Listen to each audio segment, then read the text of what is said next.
Hoy tenemos con nosotros como invitada a Sami Osorio. Sami tiene una historia de superación personal increíble que va a compartir ahora con todos nosotros. Es experta en canalización espiritual a través de su método Libertad Cuántica y ayuda a otras personas a encontrar magia, a encontrar chispa, tanto en sus relaciones como en sus misiones. Sami hoy está aquí con nosotros para compartir su historia de superación. Bienvenida, Sami, ¿cómo estás? Muchas gracias. Pues genial, con muchísimas ganas de compartir, de contar y bueno, y dejar lo mejor de mí.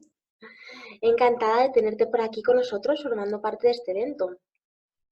Cuéntanos, ¿quién es Sami Osorio y cómo llegaste al mundo del crecimiento personal y espiritual?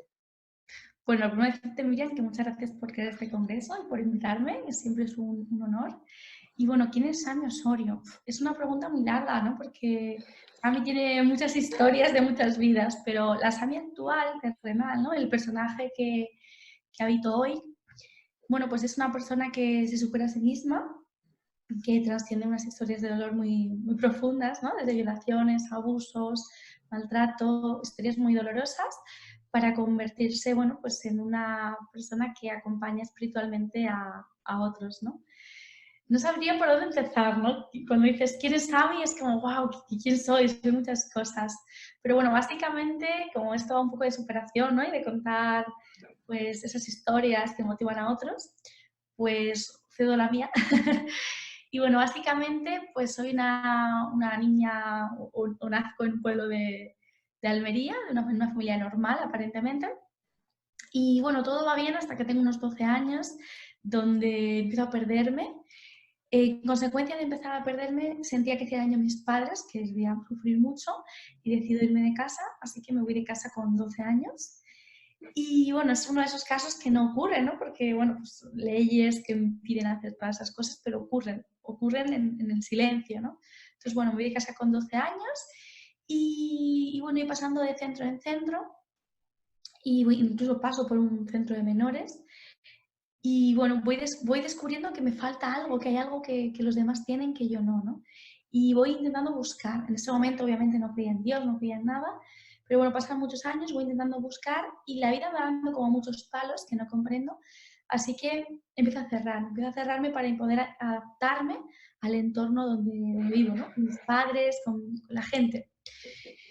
Y bueno, a los 17 años empiezo a darme cuenta de que algo va mal, me vengo a Madrid a vivir, me di cuenta de que algo va muy mal en mi interior, me siento violada, pero no entiendo por qué, me siento como que rechazo a mi familia, como que no quiero estar cerca de ellos, como que me agobian, pero a la vez les necesito, ¿no?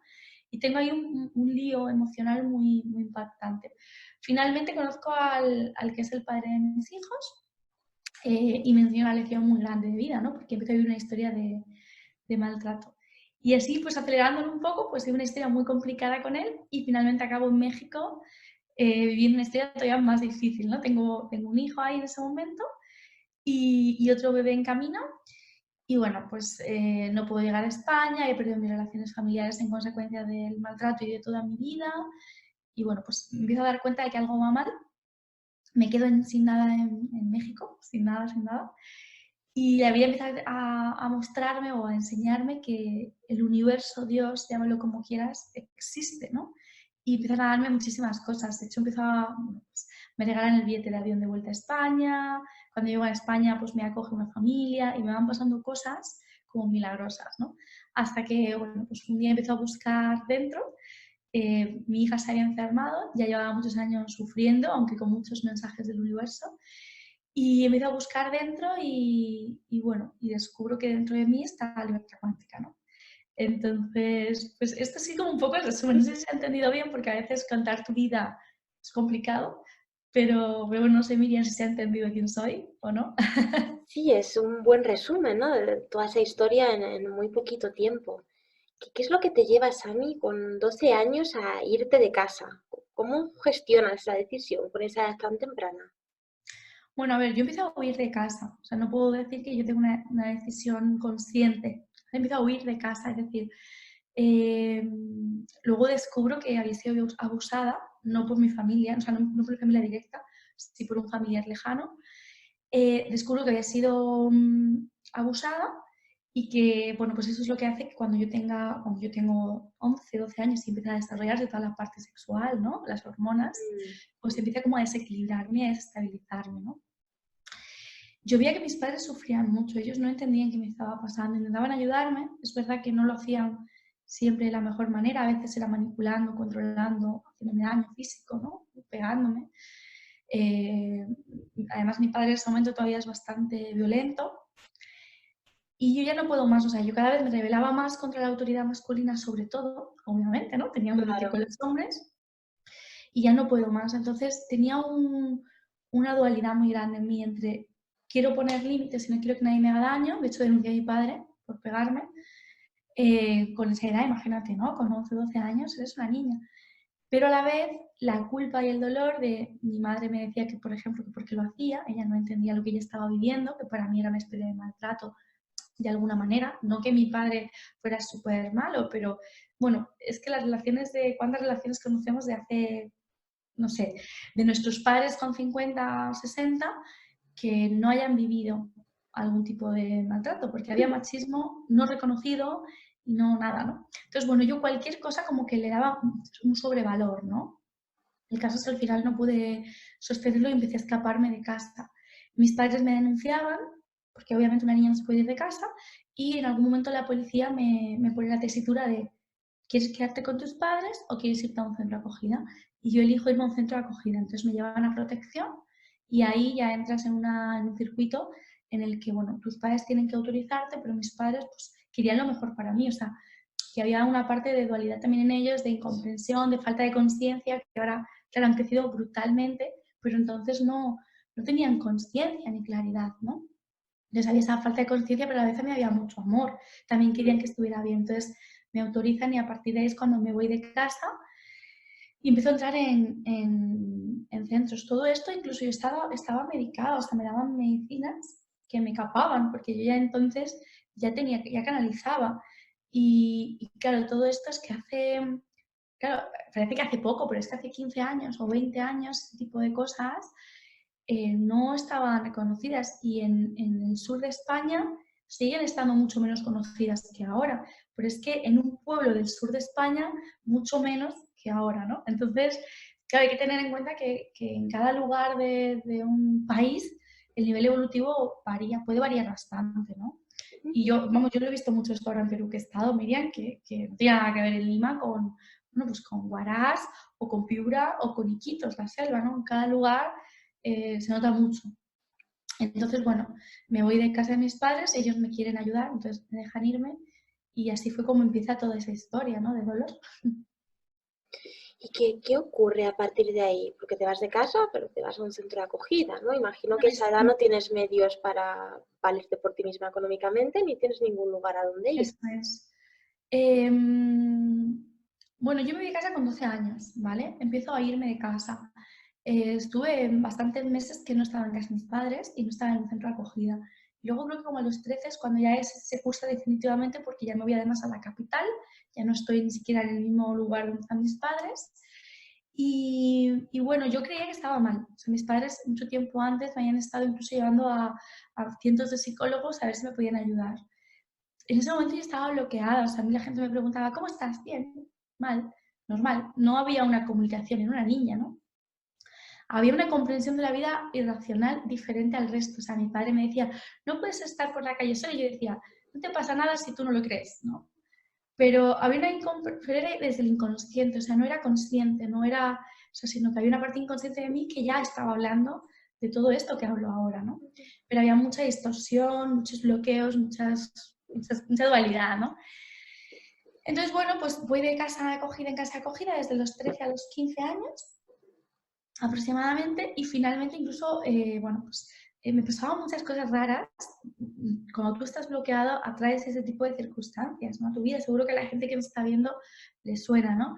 No tienes dinero y te vienen deudas, no tienes no sé qué, o sea, tienes problemas con no sé qué y te vienen más problemas, y más, y más, y más.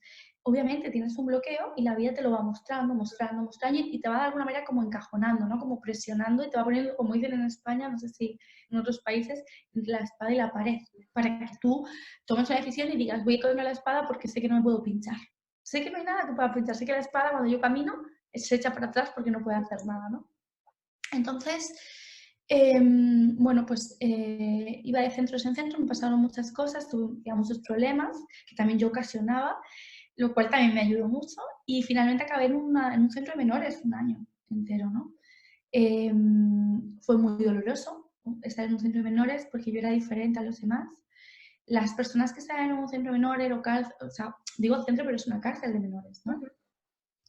Son personas un poco diferentes, no todos, tampoco hay que juzgar, pero son personas que vienen de barrios marginales, personas que han tenido madres drogadictas, padres alcohólicos o padres con X problemas. De hecho, en la casa de acogida ya era así, realmente ya era un sitio para, o sea, la mayoría de la gente que tenía ahí no tenían los padres fallecidos, eran personas eso, que estaban en acogida temporal porque sus padres no estaban preparados para tener a esos hijos, ¿no? Y la mayoría venían eso, de pues eso, una madre prostituta, una situación compleja, ¿no? Claro, yo no. Yo venía de una familia aparentemente normal, una familia abundante, con estudios, con empresas, con pequeños negocios, no sé, yo tenía una madre que estudiaba y trabajaba a la vez, o sea, no veníamos de un barrio marginal, ni de una casa muy humilde en la que tu madre no está porque está todo el día trabajando. No, nada de eso. Yo tenía todos los privilegios, ¿no? No sé, tenía pues una casa enorme, piscina en la puerta de casa para mí sola, las asistentes, o sea, tenía muchos privilegios que incluso la gente no podía tener. Entonces era como muy chocante de repente, ¿no? El nivel cultural, yo ni siquiera sabía que existían ese tipo de personas del todo, ¿no? Y bueno, pues conocí gente muy impresionante, ¿no? Una persona que había tirado a su hijo al contenedor de basura, una que había intentado matar a su padre, otra que se acuchillaba. Claro, yo no me sentía nada identificada con ese tipo de gente, de hecho me ocasionaba miedo y la pasé muy mal. Entonces empecé a entender que tenía que pasar desapercibida, tenía que cohibirme, que no podía expresar lo que sentía, porque cada vez que expresaba lo que sentía, yo era muy coherente, entonces era de, yo no siento hacer esto y no lo hago aunque me castiguen, no importa, acepto el castigo. Me acuerdo que, por ejemplo, pues me obligaban, nunca me ha gustado bailar, y me obligaban a bailar sevillanas. Y yo decía, no bailo, y si me bajáis de módulo al módulo de castigo y no me des de comer en 3 días, lo acepto. Pero no bailo sevillanas, ¿no? Porque no lo siento. Ya era así. Entonces me cierro porque el sistema en el que estoy no está, o sea, es decir, está abierto, está pensado para otro tipo de personas, no para mí en ese momento, no para personas coherentes, sino para personas que son coherentes con una incoherencia humana, ¿sabes? Que su coherencia no está colocada. Entonces, bueno, pues me cierro y a los 15 años para 16 salgo y bueno, pues llego a un acuerdo con mis padres en el que voy a estar 2 o 3 meses ahí en su casa de ellos y me voy a emancipar. Entonces, el día de mi cumpleaños, un 10 de mayo, me emancipo legalmente. Esto significa que, bueno, pues si alguien no lo entiende, que firmas un papel ante un notario en el que tú ya eres mayor de edad en ese momento, tus padres ya no tienen ninguna obligación contigo y además como has hecho la emancipación voluntaria, tus padres no tienen ninguna obligación nunca más contigo. Con lo cual en ese día, pues salí por la puerta y ya nunca más volví. ¿Ves? ¿Y a dónde vas, no? Me pregunto yo con esa edad, igual Bueno, sin yo tenía recursos. una especie de pareja, digo especie porque con esa edad se tienen especies de pareja, y relaciones muy malas normalmente. Y bueno, esa huida personal, que también era por lo que mis padres estaban preocupados, pues ahí estaba más con gente que no estaba en buenos ambientes, ¿no? Voy con mi pareja, me tiro un año más con él y me doy cuenta de que es que yo no quiero eso en realidad, o sea, eso había sido una huida. Y soy cuando consciente de que es que eso no es lo que yo quiero, ¿no? Entonces, bueno, pues era una persona que tenía muchos problemas con las drogas, que tenía... Yo no, yo había estaba cohibida, pero nunca había llegado ahí, ni no estando cohibida, no había querido nunca entrar en ese mundo, ¿no? Entonces, intento ayudarle, veo que no puedo y con 17 años, pues vivo mi primera historia complicada con él, ¿no? En el que de hecho me quedo medio desnuda en la calle. Y bueno, y finalmente mi madre me tiene que ayudar. En consecuencia tengo problemas muy graves con mi padre, que no estaba muy de acuerdo en ayudarme ni en nada. Digamos que les he hecho mucho daño el que yo hubiese elegido irme de casa y el haber tenido que aceptar, darme la autorización con 16 años de que me fuera porque no querían problemas. Pero no había sido voluntario, había sido desde nuestra hija nos está obligando a esto porque si no, no vuelve a casa, ¿no? Si no se queda por ahí en un centro de acogida 2 años más, sin necesidad, ¿no? Entonces, como la dejamos ya libre, pero fue obligado, ¿no? Entonces, bueno, había mucho dolor y finalmente me tengo que, o sea, por el bien de mis padres, decido irme a Madrid. Yo ya estaba en un momento de sumisión, en un momento en el que hacía cualquier cosa para complacer a los demás porque no quería hacer más daño. Me he sentido peligrosa en un momento, ¿no? Entonces era como, no quiero ser peligrosa, no quiero hacer daño, no quiero lastimar a mis padres porque habían sufrido mucho, sobre todo cuando yo estoy en el centro de acogida. Yo recuerdo que mis padres entonces empecé a irles más el trabajo, empecé la crisis en España y ellos tenían que hacer un viaje, no sé, de 7, 8 horas para verme una hora, una vez al mes y volverse 7, 8 horas de viaje de nuevo. O sea, habían tenido que vivir momentos muy duros. Mi hermana no quería venir a verme porque no quería verme esposada. O sea, era una situación muy dura de la que yo además no hablo mucho porque no me suelen preguntar, pero una situación muy, muy complicada, ¿no? Para ellos también. Entonces había mucho dolor y decido venirme a Madrid. Mi relación con mi familia empieza a mejorar, pero está muy resentida cuando llego a Madrid. Han vivido mucho dolor y aunque me han visto un cambio muy brusco en mí y han visto que hay una parte de mí que ha cambiado totalmente y que me he relajado, no entienden nada. De hecho, yo me empiezo a sentir violada, violada por los masculinos, en todo caso, me empiezo a sentir esa sensación de ser violada, ¿no? de haber sido violada. Tengo dudas incluso en ese momento de si mi padre me ha violado, qué me ha pasado, o sea, no entiendo nada, estoy súper perdida, sometida, pero súper perdida y en el silencio, ¿no? Lo vivo muy en silencio. Y bueno, pues a trabajar en lo que se puede, de lo que se puede, a buscarte la vida, porque tienes que comer cada día y tienes que... Me vine a Madrid con 300 euros, eso no es nada aquí en España, ¿no? 300 o 400, muy poco. Y tenía para vivir como mucho un mes. Entonces tenía que encontrar trabajo sí o sí al llegar, no tenía opción. De hecho, o sea, yo para buscar trabajo recuerdo que llamaba a la página, como dicen, ¿no? La guía de páginas amarillas, a todos los teléfonos, uno por uno, hasta que me daban trabajo. En 2 o 3 días tenía trabajo, claro. Pero bueno, la relación con mi padre estaba resentida, yo empecé a sentirme muy sola. Mi madre me ayudaba mucho, mi padre estaba más herido, o yo lo sentía así, o ella tenía más fuerza emocional. Y bueno, entonces en ese momento es cuando empiezo a sentirme mal, es cuando conozco al padre de mis hijos. Entonces, como me sentía tan sola, tan dolida y estaba tan sola realmente en Madrid, me dejo atrapar, incluso sabiendo que me va a dar mala vida. Y eso hace que me aleje aún más de mis padres, que de hecho los pierda medio definitivamente por un tiempo. Y luego, además, en tu relación comienzas a repetir, ¿no? Ciertos patrones, según me comentabas, que también te lleva a Claro, una relación tóxica de maltrato. claro, a ver, la relación fue muy, muy dolorosa, ha sido, como he tenido muchas relaciones dolorosas, como quizás todos, ¿no? Pero esa relación fue especialmente dolorosa. Es una relación en la que yo gano dinero. eh, bueno, me tengo que ir a un pueblo de Madrid donde no conozco a nadie. Pierdo a mis amigos porque él no quiere que tenga ese tipo de amistades. No me deja ducharme con agua caliente, solo con agua templada para no gastar, porque la caldera la desconecta todo el tiempo para que no gaste. No me deja ducharme, darme un baño porque se gasta mucho agua. No me deja, yo qué sé, pues poner lavadora solamente una a la semana porque se gasta mucho agua y mucha luz.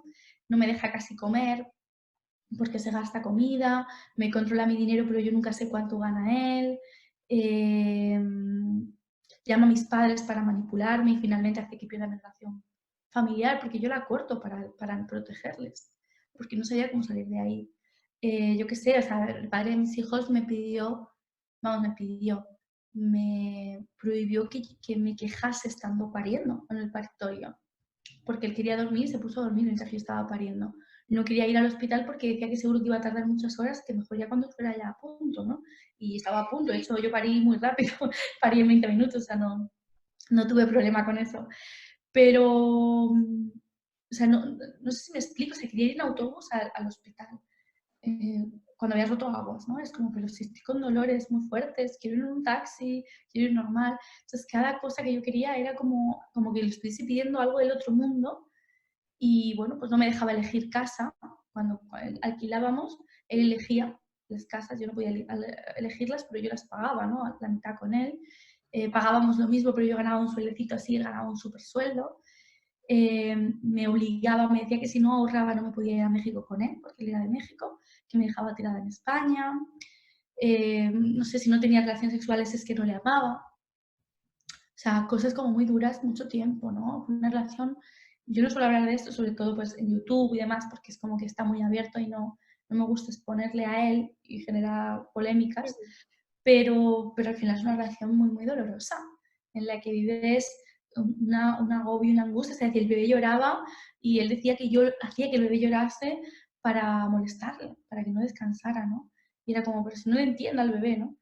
Entonces el bebé lloraba en consecuencia, claro, cada 5 minutos. O sea, no había manera de dormir nunca. Yo dormía con mi hijo en brazos porque no quería dormir, estaba asustado, no Claro. quería dormir. Entonces llegó un momento que yo intenté incluso suicidarme. Llegó un momento en el que me sentía tan atacada que yo saqué un cuchillo a él.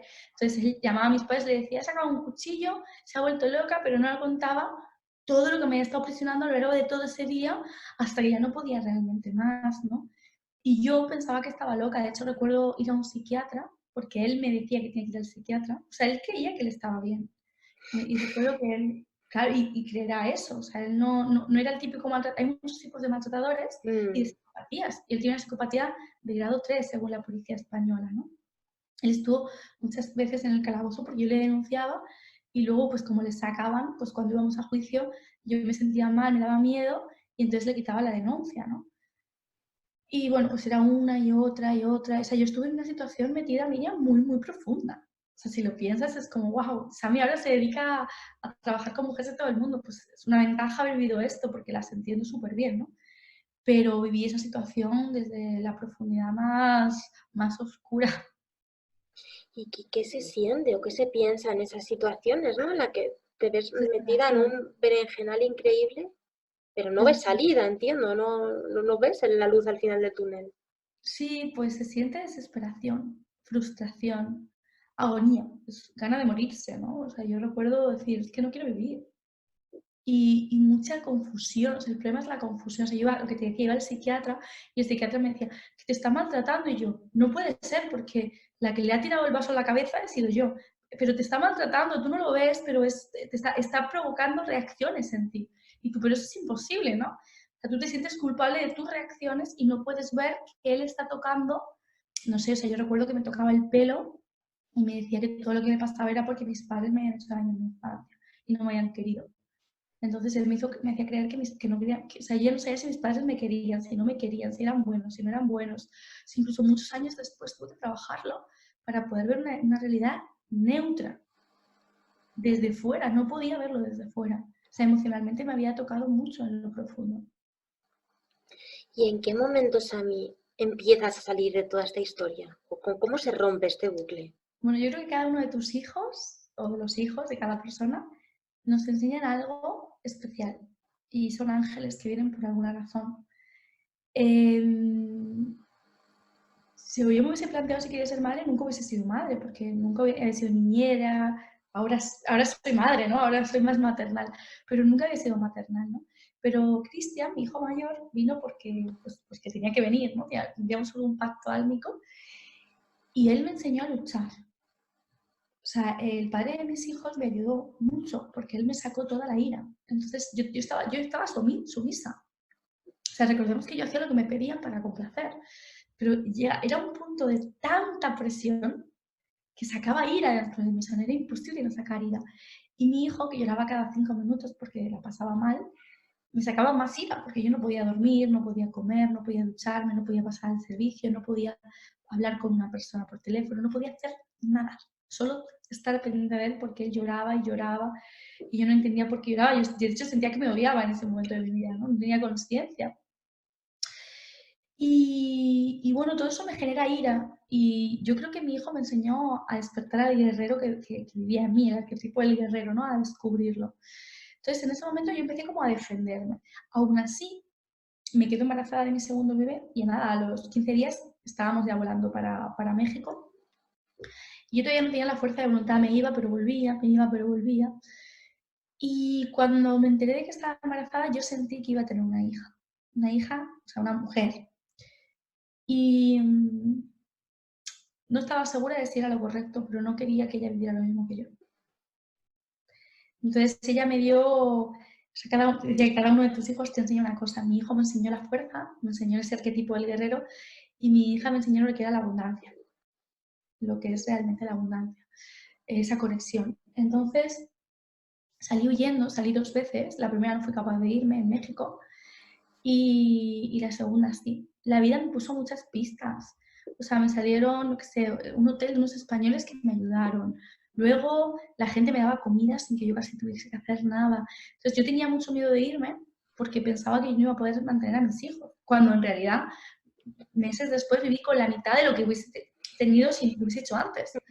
Pero no sabía que con ese dinero se podía vivir. Yo estaba acostumbrada a vivir con cifras, con varios ceros, ¿no? Y no sabía que se podía vivir sin tantos ceros en la cuenta bancaria mensualmente.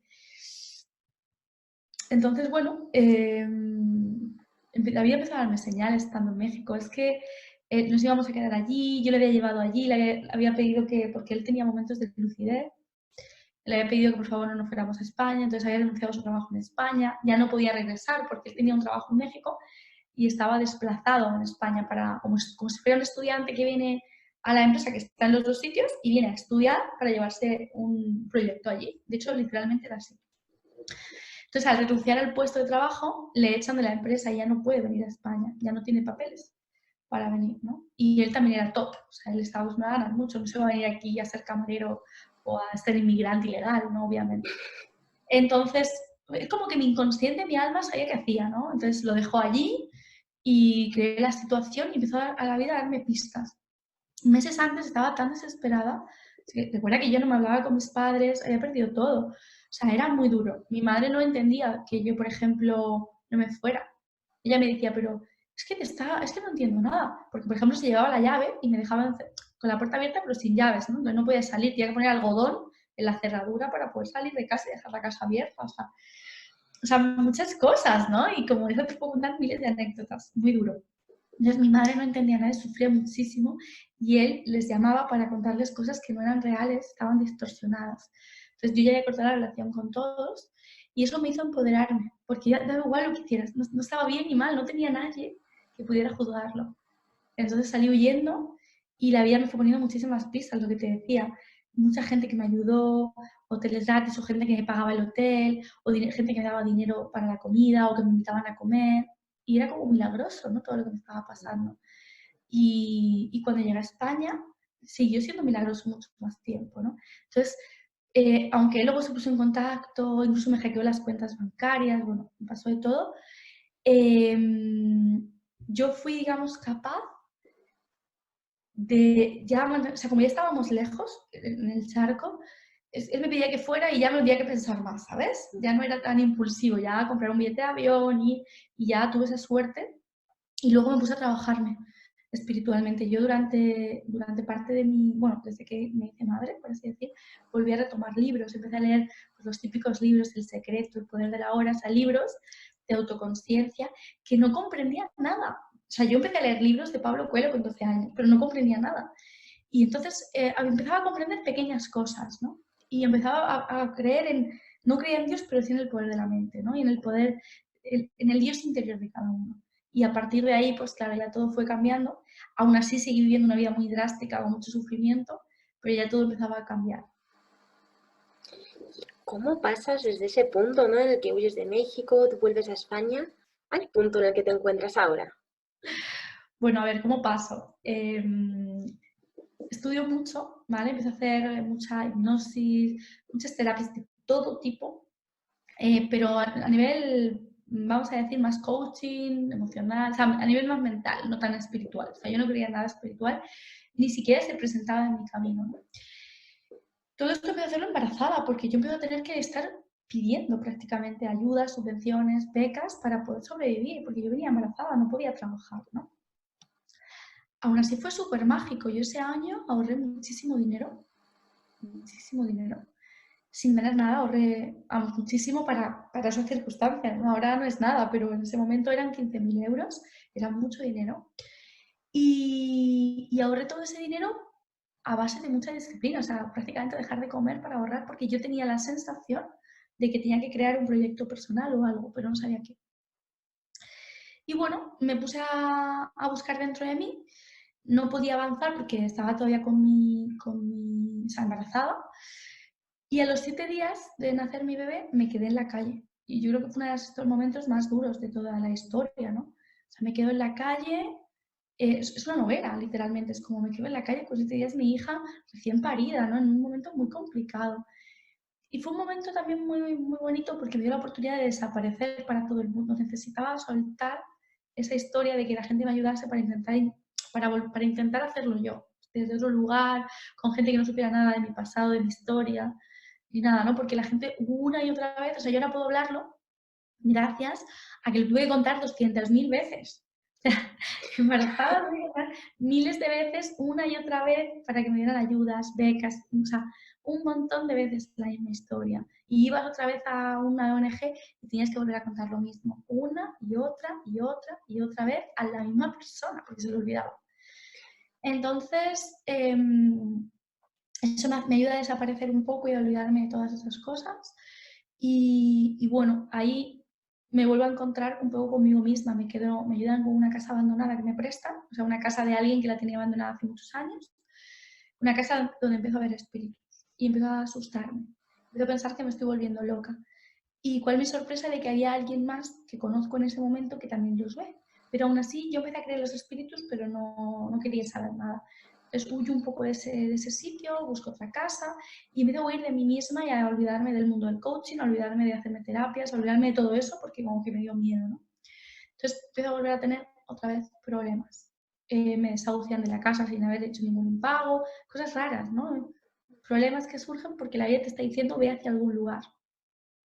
Mi hija se empieza a enfermar a través de ese desahucio. Yo tengo que dejarla 15 días con unos extraños, buscar un sitio donde poder irme a vivir con ellos, porque no era un problema económico. En ese momento tenía dinero, pero no tenía nóminas, no tenía nada. Entonces me toca dejarlos, desprenderme de ellos, porque también para demostrarme que en la vida no es todo dinero, hay mucho más que eso, ¿no? Yo pensaba que el dinero lo era todo y no. Y bueno, y buscar una casa no. En ese momento tenía pareja, estaba cuidada, pero no nos iba bien económicamente y teníamos muchos problemas. Y empezó a sentir mucha ira interior, ¿no? Aún así, todavía no doy el impulso. Y bueno, por diferentes factores, un familiar tiene que venirse a vivir a casa conmigo.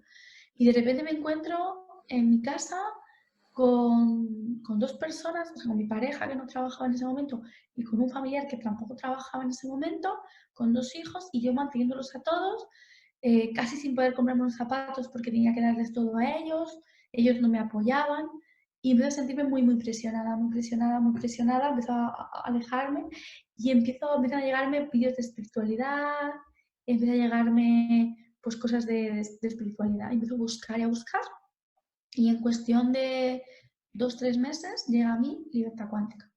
De hecho, hice una formación tipo registros acásicos, donde me enseñaban a canalizar. No era tanto como registros, pero bueno, era más de testaje, ¿no?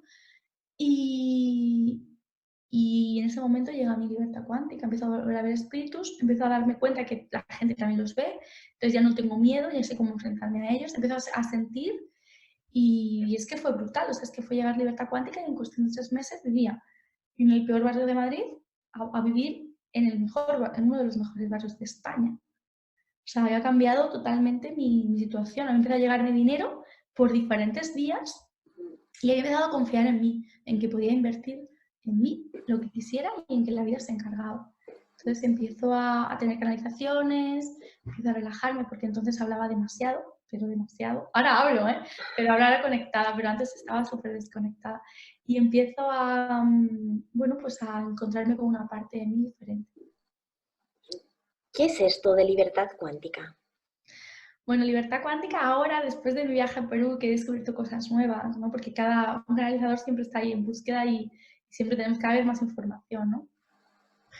He comprendido que libertad cuántica, yo antes pensaba que libertad cuántica era un código de formación, ¿no? Sabía más o menos, pero no tenía la comprensión exacta de qué era libertad cuántica. Después de mi viaje a Perú, tuve una canalización preciosa en Machu Picchu con otra canalizadora que se ha formado conmigo, una de mis tutoras de la escuela. Fue muy bonito porque canalizábamos lo mismo las dos. Es decir, si yo veía a un señor con camisa blanca y pantalón rojo, ella lo veía igual. Ella me decía, ¿tiene que pantalón rojo? Y yo, sí. Y yo, ¿tiene camisa blanca? Y ella, sí. Y era como increíble, ¿no? incluso llegamos a apuntar y las dos teníamos el mensaje exacto el mismo. Y esto no pasa continuamente, o sea, eso es algo muy puntual, es muy normal estar con un canalizador y cada uno lo traduce a su manera, no exacto igual, ¿no? Hubo mucha fuerza en ese viaje, fue una parte del viaje a Perú, concreta, ¿no? Y dentro de Perú hice muchos viajes, así que fue en un viaje de Perú. Y, y bueno, ahí fue cuando, hablando con un maestro Inca con el que me conecté, un antiguo maestro Inca, obviamente, bueno, pues habíamos compartido una vida pasada y él me contaba un poco qué es libertad cuántica. Entonces él me dijo que, bueno, yo ya sabía que venía de sexta densidad, ya sabía que mi alma venía de otra polaridad. Y él me explicó que, bueno, pues que en su momento, hace miles y miles de años para la Tierra, porque ahí arriba el tiempo no existe, yo había creado una conciencia junto a un grupo de seres. Entonces yo era la madre de libertad cuántica. Entonces me empieza a explicar que libertad cuántica es un campo, es un egregor, un campo mórfico, un campo de energía que tiene información, códigos de sanación, para ayudar al ser humano a desbloquear, que eso yo lo sabía, bueno, pues aquellos traumas de su vida, memorias, vidas pasadas, emociones, lo que sea, que le están afectando, ¿no?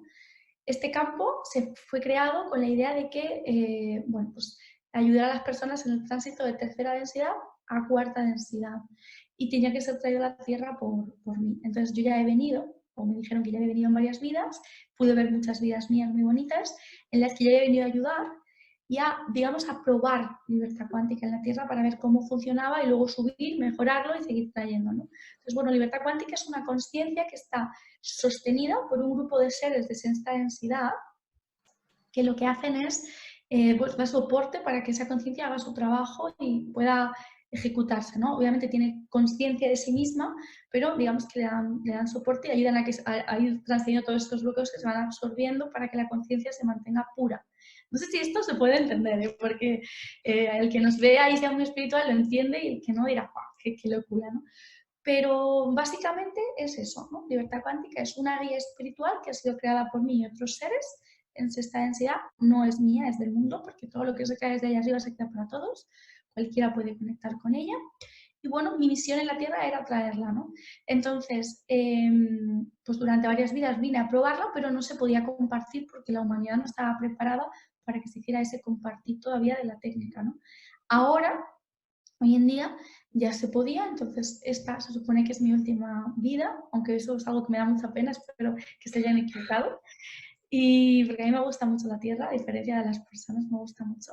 Pero bueno, esta es mi última vida y en esta vida lo que estoy haciendo es despertando personas que también tienen este recuerdo y que lo que van a hacer o lo que están haciendo es ayudarme a traerla al mundo para quedarse ellos sosteniendo la técnica aquí, que son otros guías que me han ayudado a crearla arriba, para que yo me quede arriba y pueda darle todo ese soporte que necesita, ¿no? Porque soy la que, digamos, la que la maneja desde allá arriba. Entonces, bueno, libertad cuántica es una burbuja de luz espiritual, a ver si se entiende así mejor, que está ahí para todos, es un puente entre nosotros y el creador, nos permite crear un campo de conexión muy profundo, nos permite que haya más conexión. Por ejemplo, la gente a veces quiere canalizar y no pueden canalizar. Libertad cuántica te ayuda a potenciar todos tus dones y cualquiera lo puede utilizar. Yo me dedico a enseñar a la gente a utilizarlo, pero oye, cualquiera puede utilizar esta frecuencia, ¿eh? Cualquiera puede conectarse con libertad cuántica, con su corazón y con su propia intención, ¿no? Y bueno, no sé si te he contestado. ¿Qué es libertad cuántica? Sí. Me has contestado. Estoy alucinada con el proceso, con el descubrimiento, increíble, me parece. Cuéntanos, Sami, si alguien que nos está escuchando está pasando por alguna situación parecida a la que tú viviste o se siente pues, encerrado en un laberinto del que no encuentra salida, ¿qué consejo le darías o qué reflexión le dejarías?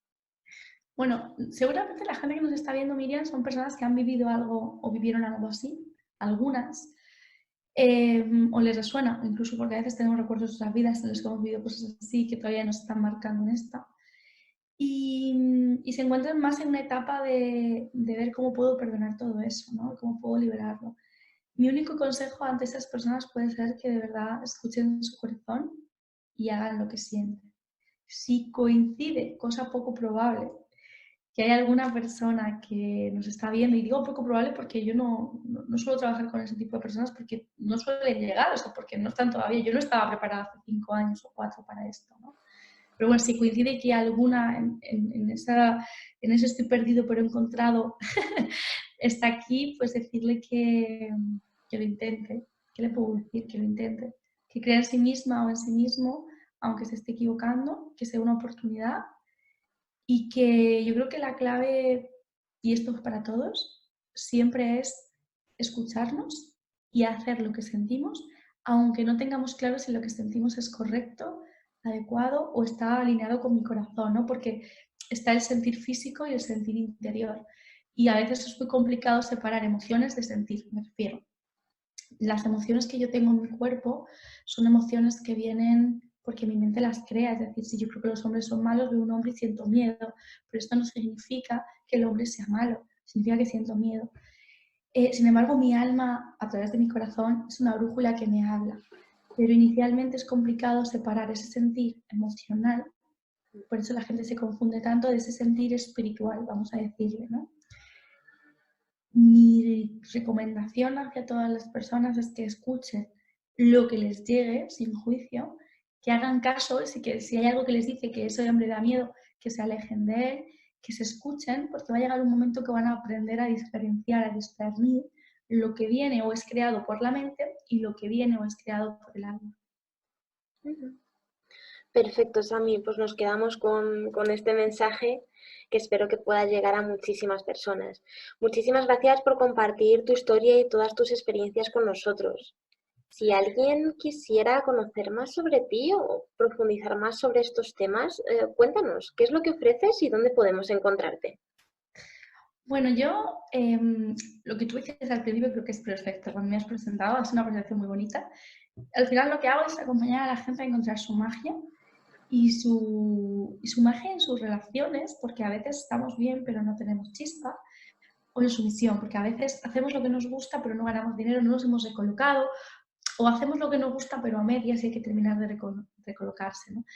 Buscar coherencia al final dentro de ellos mismos para encontrar esa conexión interior y saber lo que les está diciendo su alma en cada momento. Y esto, bueno, pues tengo una escuela que es samiosorio.com. O sea, si pones Sammy Osorio en Google, en YouTube, estoy en la tele, en YouTube, en Facebook, estoy en todos lados. Igual, Sammy Osorio Libertad Cuántica, estoy en todos lados. Y bueno, tengo una escuela en la que lo que hacemos es formar a personas de todo el mundo ahora mismo, ¿verdad? Que tenemos un impacto global en los 5 continentes, a que se descubran, a que escuchen esa voz interior y a que creen magia en su vida a través de diferentes formaciones. Especialmente lo que hago es enseñar a terapeutas de todo el mundo, a personas que ya se dedican a esto, ¿no? Y que muchas veces, pues, a ver, nos dedicamos a lo que nos gusta, pero no hemos terminado de materializar o de avanzar. Pues lo que hago es ayudarles, ¿no? A través de libertad cuántica, formándoles en libertad cuántica o enseñándoles a que se sanen con libertad cuántica. Perfecto, pues dejamos el enlace justo debajo de la charla para que cualquier persona que quiera profundizar sobre el tema, pues que pueda hacerlo. Me ha encantado tu historia de superación. Sé que tiene que haber sido muy, muy dura, pero mira, los frutos los tenemos aquí, ¿no? En lo que ha dado a No, ha parar sido toda esta una historia. experiencia dura con mucha, o sea, de la que me siento muy afortunada de vivir. Es decir, de hecho me ha gustado mucho la entrevista de hoy, Miriam, aprovecho, porque normalmente la gente no toca tanto los puntos de dolor y a mí me gustan mucho los puntos de dolor. Tocarlos es una sanación al final, ¿no? Que me haces. Así que no, pero es una historia muy bonita, ¿eh? O sea, a mí me ha ayudado mucho. O sea, me ha ayudado mucho a descubrirme, a sacar mis emociones, a reconocerlas, a canalizar y a tener la vida que hoy tengo, ¿no? Que al final está totalmente, que parece que, jo, Sammy, cuánto ha sufrido, pero creo que no, que ya la vivo muy bien, que tengo una vida muy abundante en todas las áreas, ¿no? Con mi familia, que tengo una relación preciosa, en pareja, que tengo una relación que es una pasada, con mis hijos, económicamente, ¿no? Y bueno, a veces hay sorpresas, hay pues baches, pero los vivo de una manera muy, muy diferente. Ya no hay sufrimiento, hay un dolor abrazado que se convierte en amor y que hace que todo fluya muy fácil, ¿no? Entonces, ha sido una oportunidad la que me ha dado la vida, no una historia de dolor, sino una oportunidad de sanación. Completamente de acuerdo, ¿no? Me encanta como el enfoque que le das. Pues muchísimas gracias, Sami, por haberla compartido con todos nosotros. Un placer haberte tenido formando parte de este congreso. Muchas gracias, Miriam, y gracias a todos.